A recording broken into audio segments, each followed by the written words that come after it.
Cartoon x. Cartoon x. एक समय की बात है। निशानपुर गांव में नागों का एक समूह रहा करता था, जिनकी रानी थी केतकी नागिन, जो एक इच्छाधारी नागिन थी। वे सब नाग शिव शंकर के भक्त थे और उनके आशीर्वाद से बिना किसी को नुकसान पहुंचाए शांति से रहा करते थे। रानी जी, सब नाग नागिन शिव जी की पूजा के लिए तैयार है। चलिए सेनापति। सब नाग मिलकर शिव जी की पूजा करते हैं और शिव जी की परिक्रमा करते हैं। हम सब नाग नागिन से पूछना चाहेंगे, किसी को कोई तकलीफ तो नहीं है यहाँ?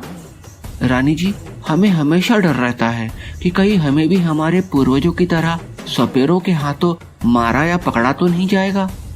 हम यहाँ बिना किसी को नुकसान पहुँचाए रहते हैं, तो कोई हमारा बुरा क्यों करेगा? फिर भी इंसानों का कोई भरोसा नहीं। वे हमें जहरीला समझते हैं, पर काम उनके डसने वाले हैं। अगर ऐसा कुछ भी हुआ तो हम उन्हें भी सबक जरूर सिखाएंगे। सब नाग नागिन रानी की बातों से संतुष्ट होते हैं। क्या हुआ? निशानपुर की जमीन खाली हुई या नहीं?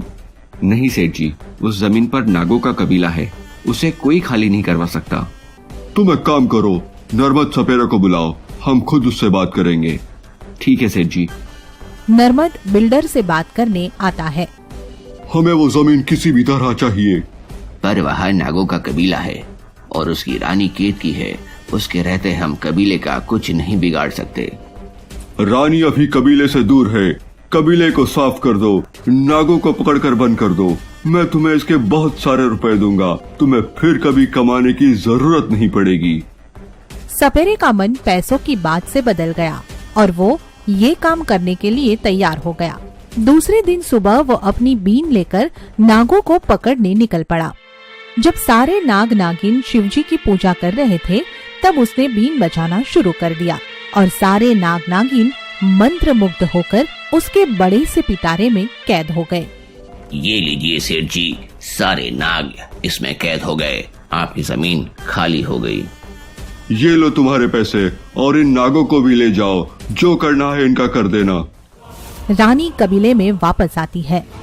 उस सपेरे ने सारे कबीले को कैद कर लिया। मैं किसी तरह उसकी कैद से बच निकला, जिससे आपको ये सब बता सकूं रानी जी। ये उसने अच्छा नहीं किया, अब मैं उसे नहीं छोड़ूंगी।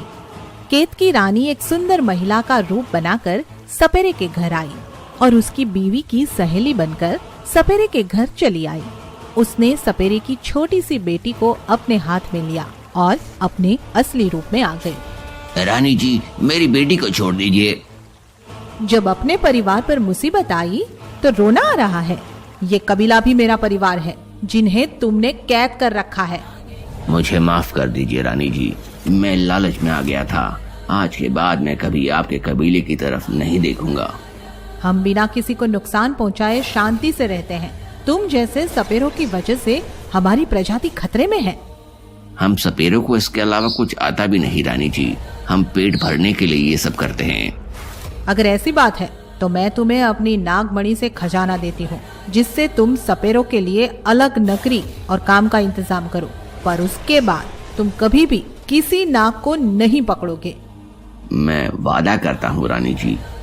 रानी के दिए हुए खजाने से नर्मद ने अलग नगरी बसाई, जिसे सपेरा नगरी कहा जाता है। और अब कोई भी सपेरा किसी नाग को नहीं पकड़ता और ना ही कैद करता है। आगे की मजेदार स्टोरी के लिए चैनल को सब्सक्राइब करें और बेल आइकन प्रेस करना ना भूलें।